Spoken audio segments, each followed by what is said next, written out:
The story goes like this. 2002 Afghanistan, early in the war that we had there of enduring freedom. In the barren mountains of Afghanistan. During the early years of the war, a small military group was going out on a scouting mission. They never came back. After a while, they sent out special ops to find where they went or some trace of them. They went on patrol and they're walking. It was very rugged territory, mountains, small goat paths, really jagged cliffs, endless dust. They're on patrol and they're going up the mountain. They see this goat path that kind of goes around a corner, and they don't know where it leads because it goes around like a S. The special forces are going up the mountain there, and they get on this goat path, go up, and they come to a plateau. Once they get on that plateau, they're looking, and there's a massive cave right in front of them.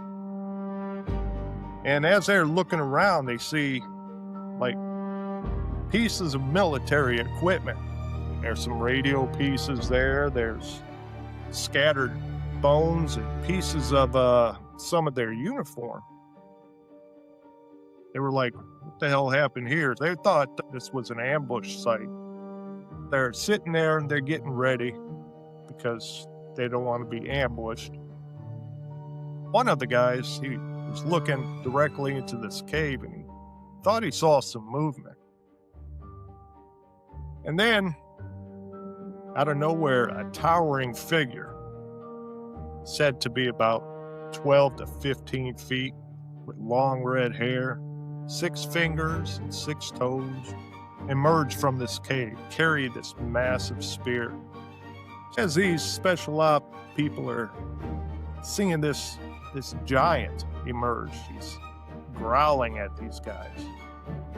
And then Danny steps away from the other soldiers and starts opening fire on this giant. And this giant just lets out this roar and starts running towards Danny. This guy's really fast. I mean, lightning speed. And he spears Danny and he holds him up in the air and he's screaming. And then all of a sudden, all the other special forces people are shaken out of their shock. And they start shooting at this giant, but nothing seems to be taking it down. So one of the guys would like shoot it in the face. So they start shooting the giant in the face. And they finally bring it down. This thing was taken back to base. The Army says they have no news on it, never happened. As far as Danny, you can't find anything about Danny. There's no official records confirming the event. No photography has surfaced, and yet the story persists.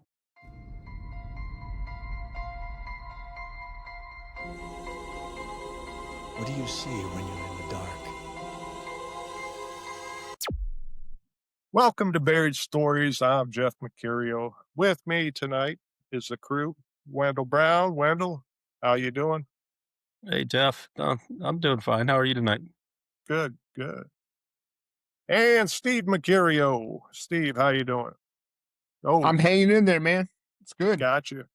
Fantastic. Doing Thanks, any Steve. double losing? No, not tonight. Okay. My double losing days are coming soon. All right. So given this story, now this story is like gone around the internet quite a bit, and allegedly one of the guys did a full interview and talked about this occurrence. So we'll start with Wendell. Wendell, what is your take on this story? I'm not sure. I heard a different version of the story. I heard the spear flew out of the cave and speared Danny, and then the thing came rushing out. And they fought it and caught it finally. And like you say, they called in the support. They came in with a couple helicopters. One of the helicopters took the guys. One of them took the thing, and then nobody seems to know anything after that. As far as a whole platoon getting slaughtered beforehand, I'm assuming they're contributing that to this creature. The slaughtering of the previous platoon that went up there, and all the stuff they were finding along the way was from that platoon. Um,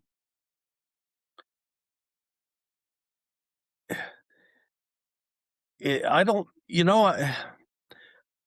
I'm having a little trouble with it just simply because if a whole platoon of people got wiped out, you got family and friends that would be causing an uproar. The guy that got speared, his family and friends would be causing an uproar. I can understand the special forces not saying anything because they probably went back and they just said it was an encounter, that live with it, that's it, go away, don't talk about it. I can see that, and they wouldn't comment on their mission. But the one guy I did see comment on it, yeah, his version was the spear came flying out of the cave and then this thing rushed afterwards, like he was surprising them, kind of thing. If I give it credence, like you and I talked, I would consider it like a Yeti sighting, high above in the mountains, out of a cave. Sounds like a Yeti experience to me. But if they've got this thing, which they were pretty adamant that they did, and took it away and it's in our possession, why all the secrecy about it? I don't understand that, why it would be such a big secret, but I don't know, kind of on the fence about it a little bit, about how credible the report is. And if the report has credibility, there should be a whole bunch of fallout on the other side. And I don't see that much. Now, maybe after you guys talk, I'll know, but right now I'm kind of on the fence with it. And if I give it credibility, I would call it a Yeti sighting, from what I know about it right now. I got you. And Steve, how about you? Which version of the story did you hear? Or do you have another version of what happened? No, the version I kind of did a little research on was the one you were talking about, where the giant comes out of the cave first and he's speaking some sort of language that they're not understanding, acting extremely aggressive. One could even say potentially kind of standing and guarding its ground. Could see these U.S. soldiers as maybe, impeding on its own land, its own territory, maybe feared for its own safety. Obviously, much larger, so it's going to take a very aggressive stance, a very defensive posture.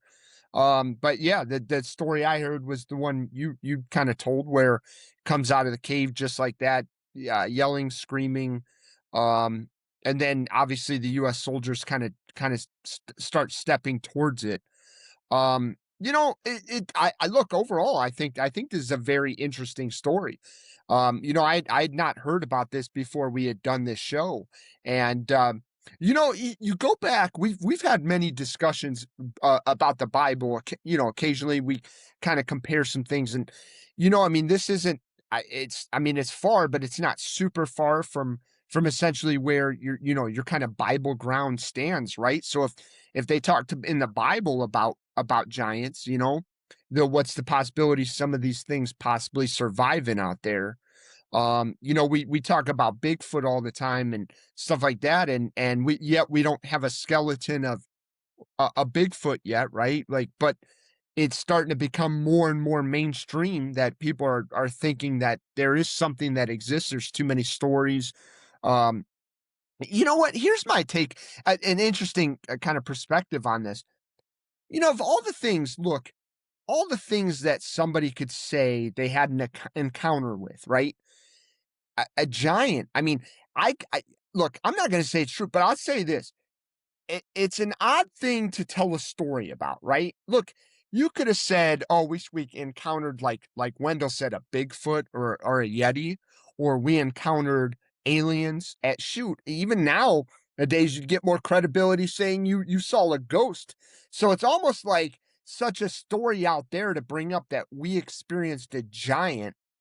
It's almost so far-fetched that maybe it carries a little bit of credibility, right? Like, what if you're gonna let's say you're gonna lie about something, you're gonna try to think of something to lie about that would be a little bit more credible, right? I mean, something that you're not gonna I mean, because the second you mention, "Hey, we had an encounter with a giant," I mean, that's almost weirder than UFOs these days, right? That's like Yeah, yeah. that's at the top of weirdness, but I gotta tell you, I do believe that giants did exist. I mean, I believe the Smithsonian has some giant bones that they had found.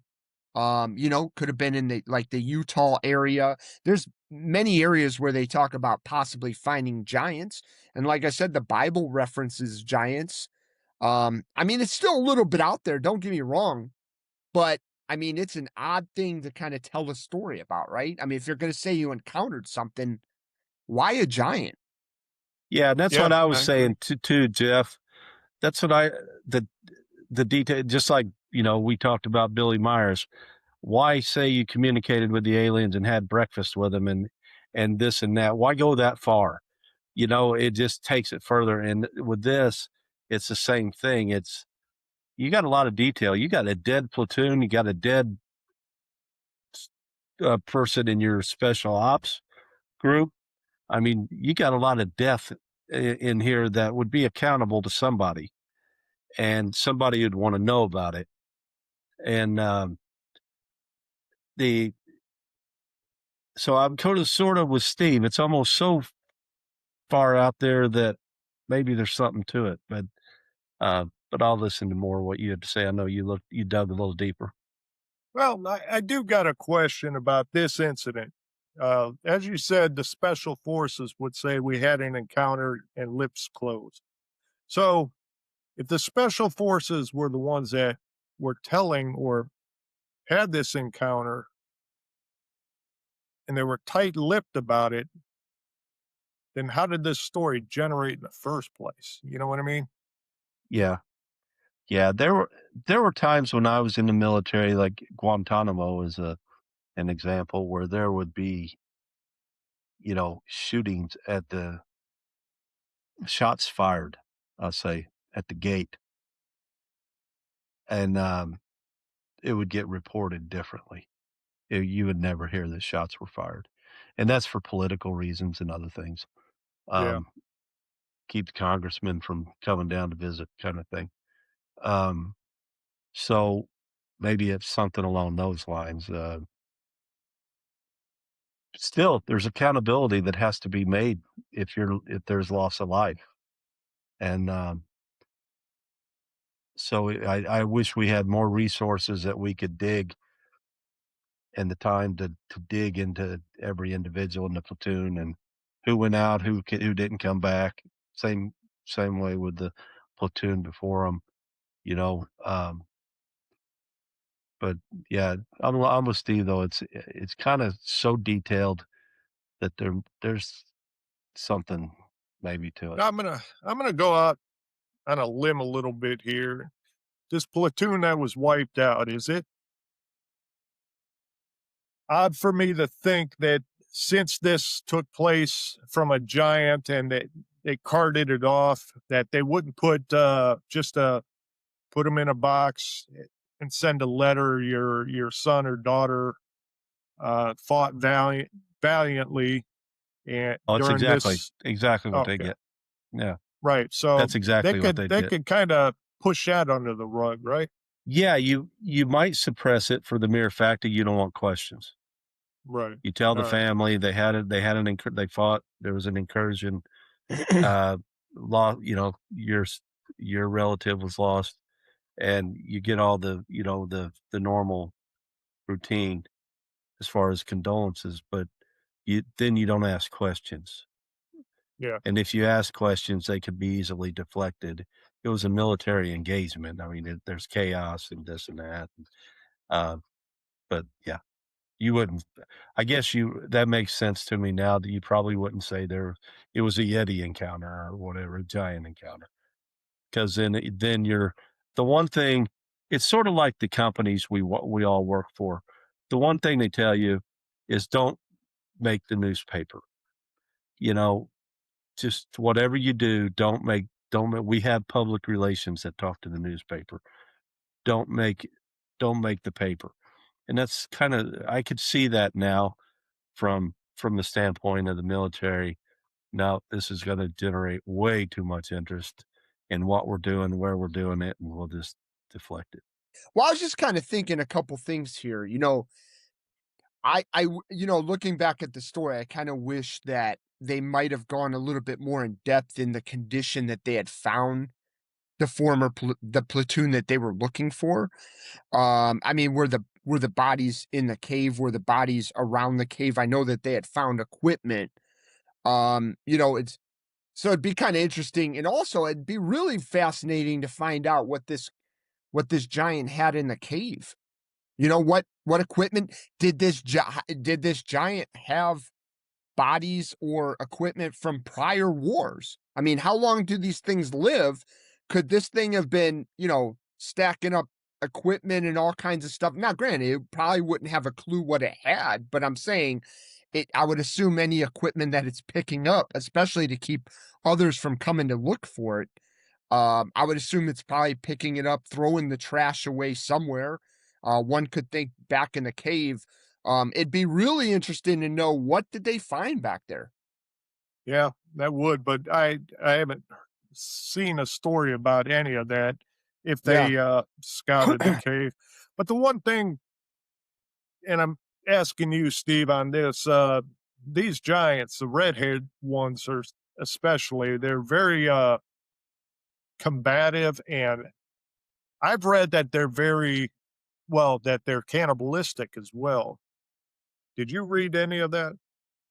Well, I would assume that, when they were talking about finding the bones and whatnot, granted, they didn't specifically state human bones. I think what they had stated is as they were approaching, they were finding military equipment as well as bones. They might not have known the origin of where the bones came from, but ultimately, could it be? I mean, look, if you're this giant, I don't think that there's many sources of food out there. Now, granted, it's lived there for a long. My assumption, if it exists, it knows that land probably better than the humans that reside in that area, right? I mean, I this thing's got to have a big brain. I'm not going to say it's as intelligent as humans, but I would assume that well enough where it probably and it had a language too, right? I mean, they might not have understood the language. Um, could it have been a Yeti? Yeah, obviously, but the way they kind of described it more is more like a giant. Now, granted, a Yeti would be a giant essentially, but the way they were kind of describing it and the way that the animations were, because there were a lot of different animations made about this, and um, they described it more as kind of human-like. So beard, scraggly hair, beard kind of, I didn't really see Yeah, where they described like having like a really hairy face on the inside, which is more Yeti like. I think that they thought this thing was more giant like than anything. Yeah, gotcha. I was thinking berserker. If you guys know what a berserker is, Yeah, Yeah. oh yeah, um, I was thinking more along those lines. If it wasn't a Yeti, but 6 toes, what do you say, Jeff? Size 29 sandal. Uh, well, I'll get so to that part coming up. yeah, That's kind of yeah. incredible. So if let's just give it credit for a All second. right. It happened. It happened exactly the way they said it. One of our versions, which were pretty similar. It happened. They're dissecting the thing now somewhere. So that could be a reason for the secrecy, and why they kept it, because they're dissecting it. Um, Two, the mere fact that it would exist up there, you could call it cannibal, but I would call it, like Steve was saying, opportunistic. Food's scarce up here. If you come along my path, you're probably going to get eaten Yeah. in some form. But just the fact of surviving in the wild, in a snowy mountain, hot mountain, snowy mountain, high altitude. Who knows? The altitude may have something to do with their size too. Um, you were talking about gymnasts being stunted. As far as their growth, maybe the altitude that this thing was at, constantly, and even higher probably, at times, did something. But so if you just give it credit that it was true, I can see why they would hide it. I guess now it makes more sense to me. They're dissecting it somewhere. Um, Somebody coming out and talking about it, they're gonna do the Lazar routine on them. They're gonna discredit them and not confirm it, especially when the whole platoon does it.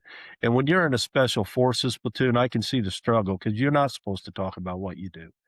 I mean, up front, you guys are going to do special things nobody else does.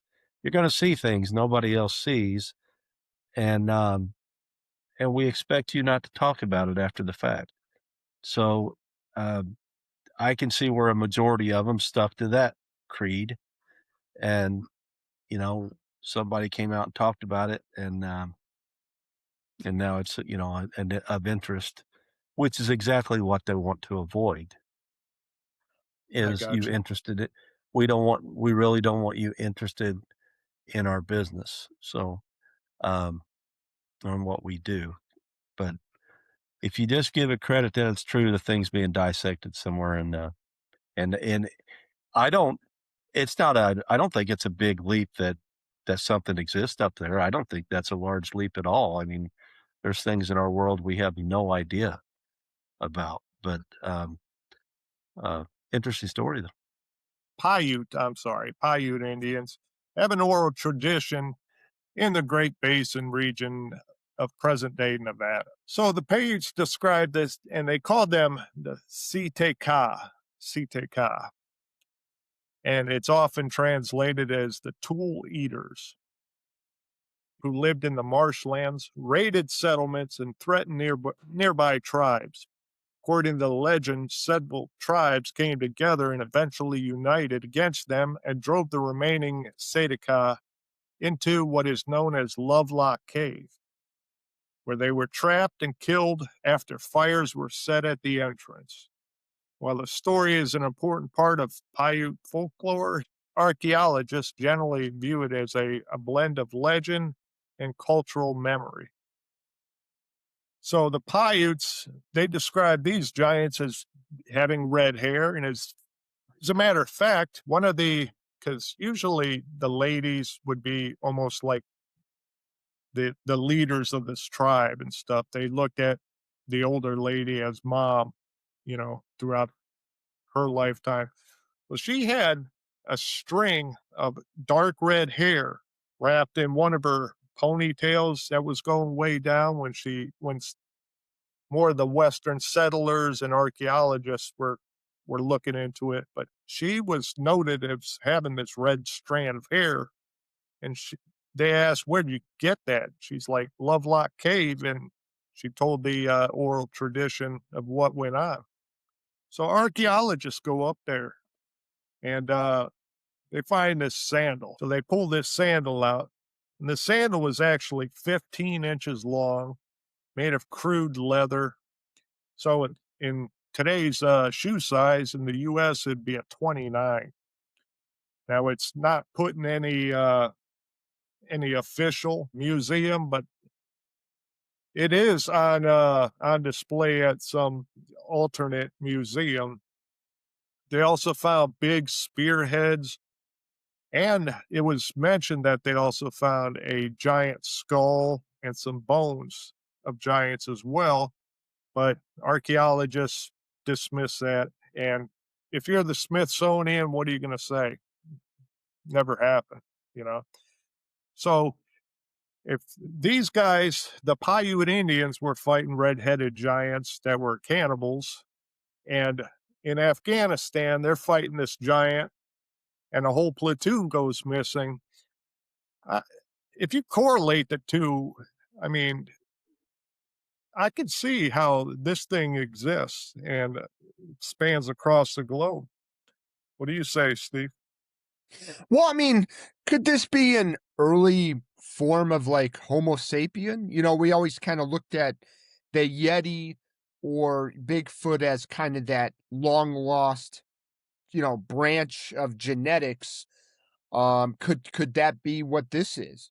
Just the last remainders of a species of humanity that just never made it through, right? I mean, we talk about um as they search more and more of these caves, they're finding remnants of early humans that are not quite human, right? Like they're a species that their genetics, their DNA is pretty close, but not quite there. There are some differences. Maybe these giants, maybe these red-headed giants were again another form of, like a long lost kind of remnant of humanity that, like I said, just didn't make survive. Humans survived versus that.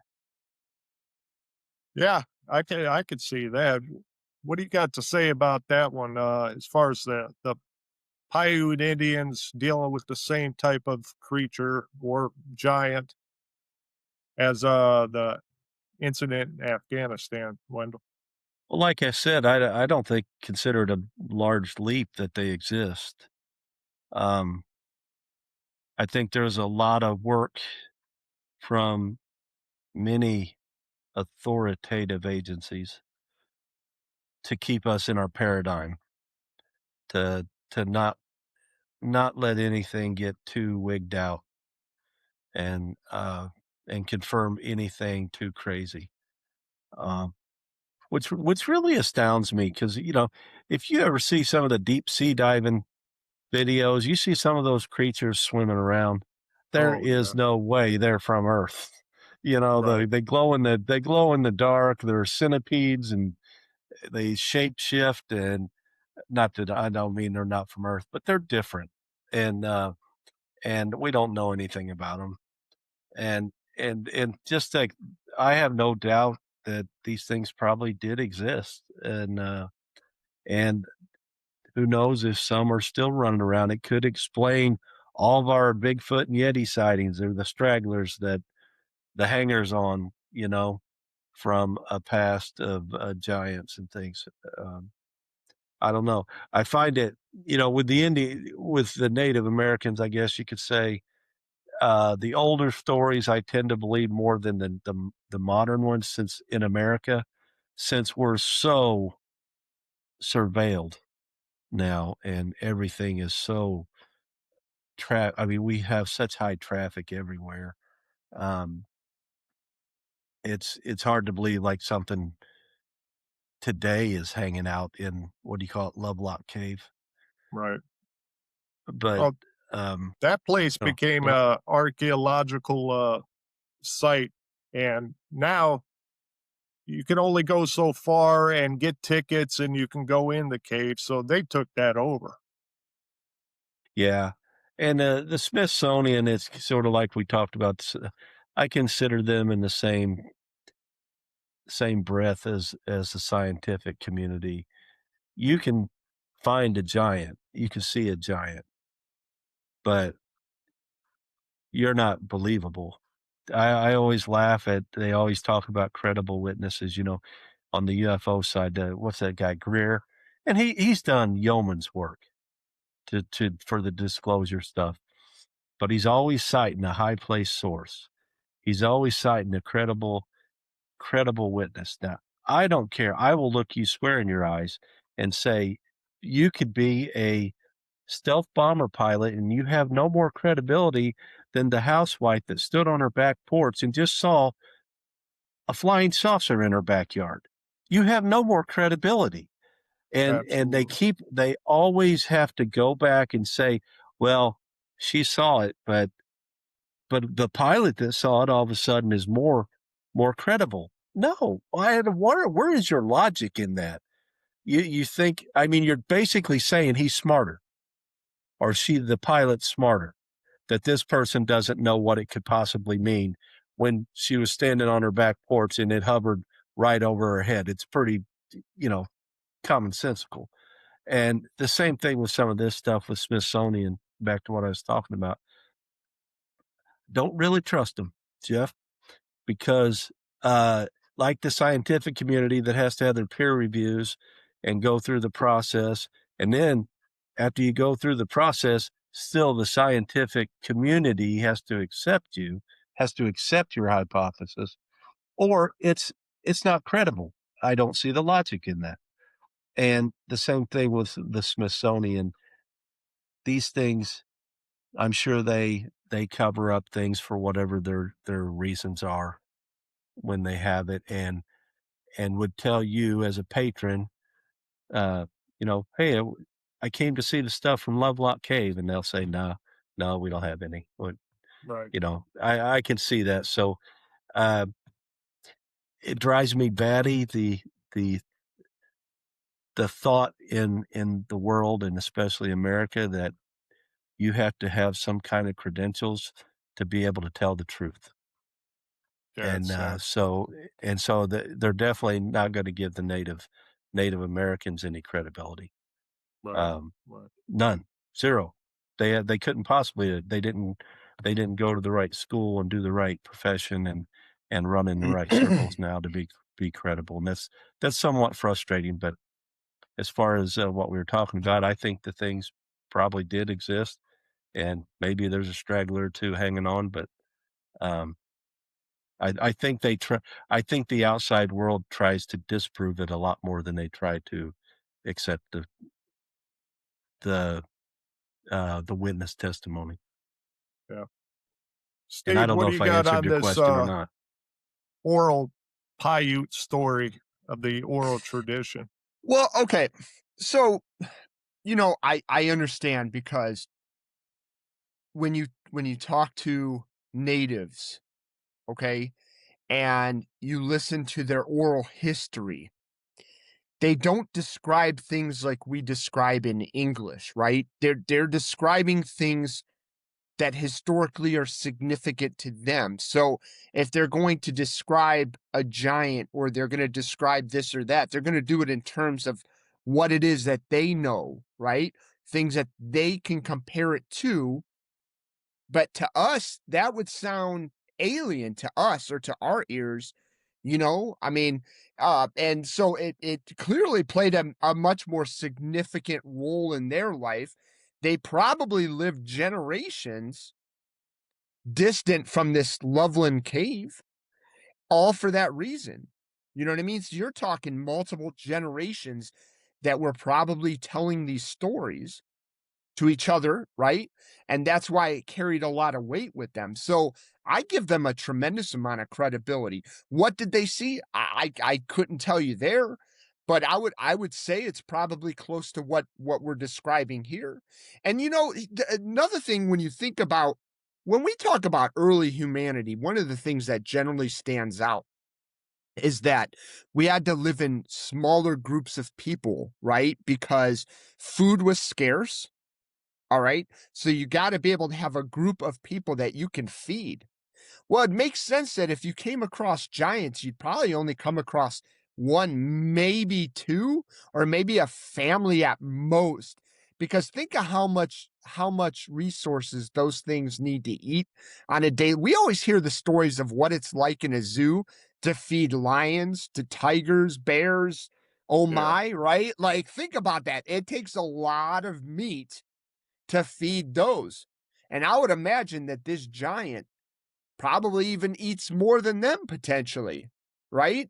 Right. So when you're hearing descriptions of how these giants lived, or whatnot, again, my assumption is just based on human nature, you're going to see very few of them at a time.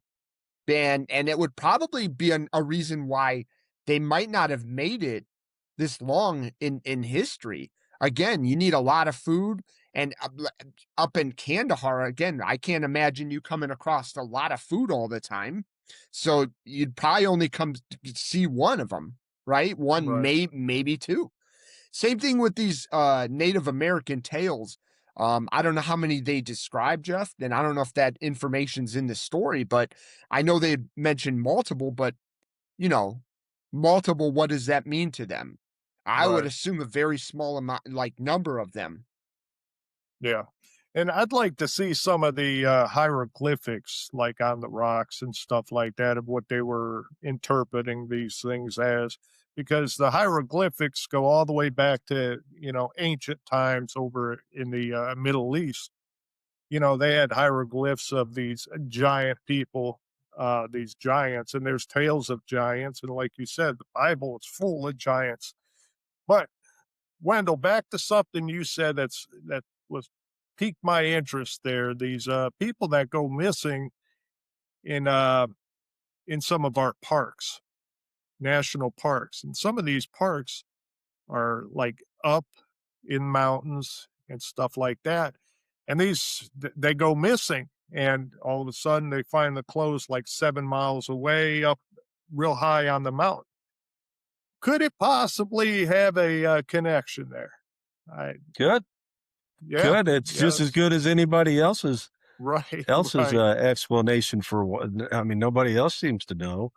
yeah, Uh, yeah, like Steve says, yeah, they're not coming back because they're food. But uh, um, yeah, makes as much.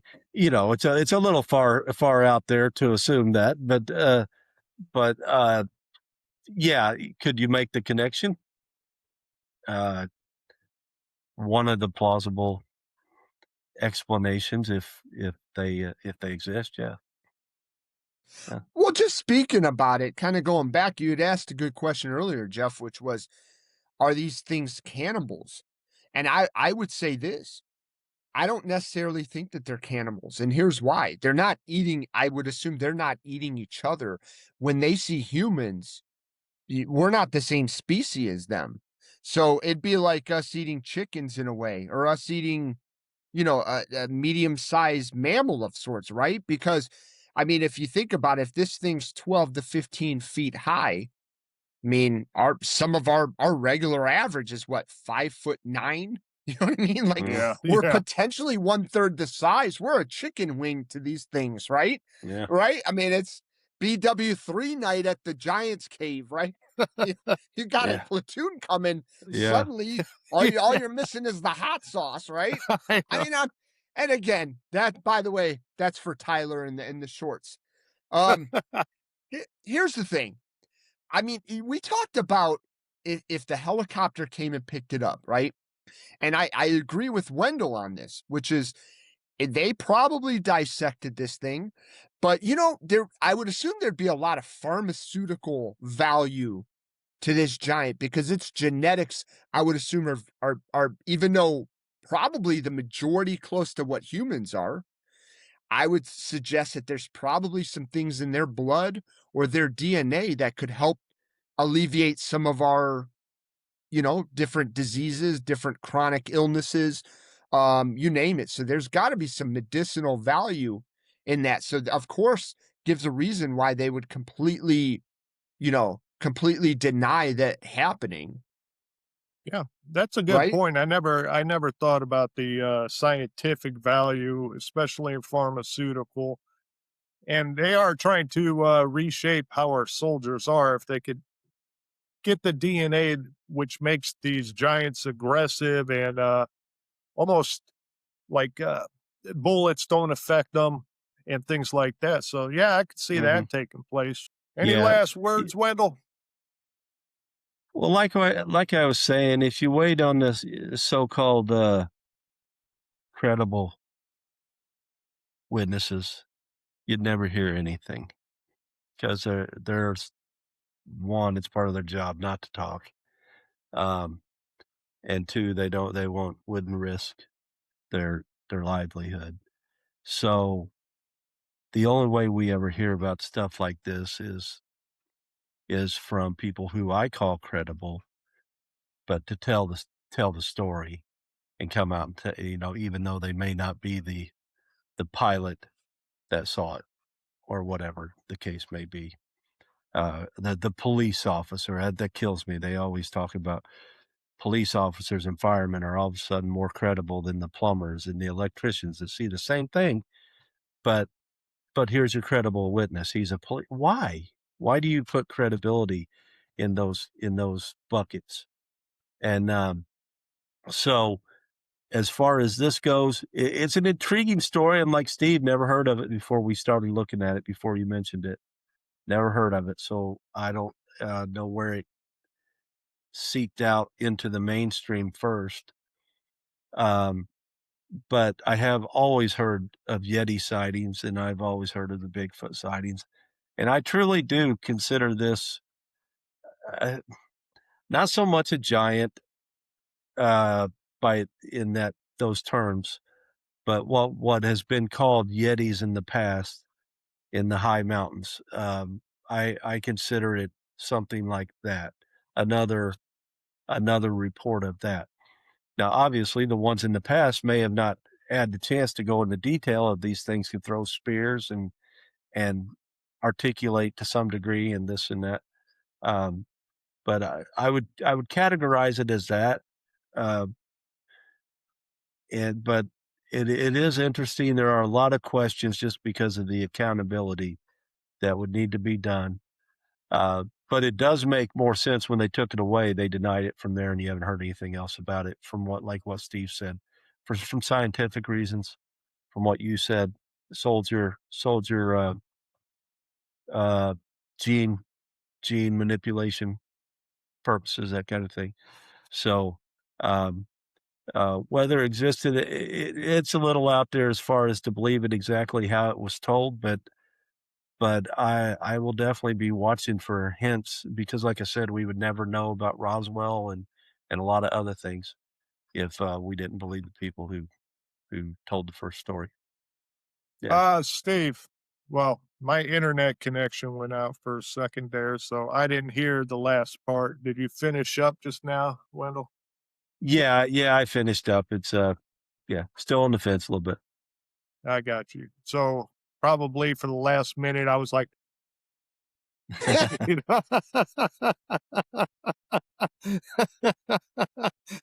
Just I don't, Yeah. yeah. Oh, So man. stupid. All right. So Steve, any last words or what are your final thoughts on this story and the connections we've tried to make throughout this whole episode here?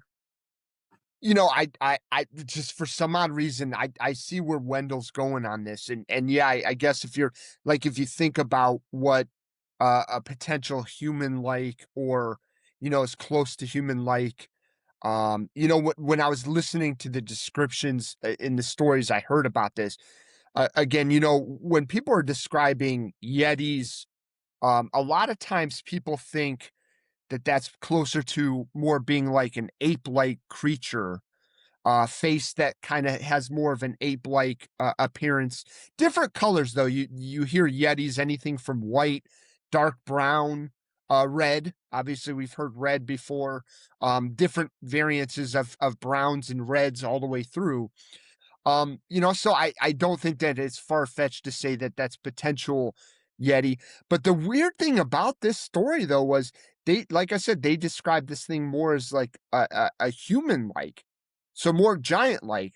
So is this thing closer to the giants of the Nephilim that we talk about, right? Is this one of the remaining fallen angels in a way that we talk about, or something to that effect?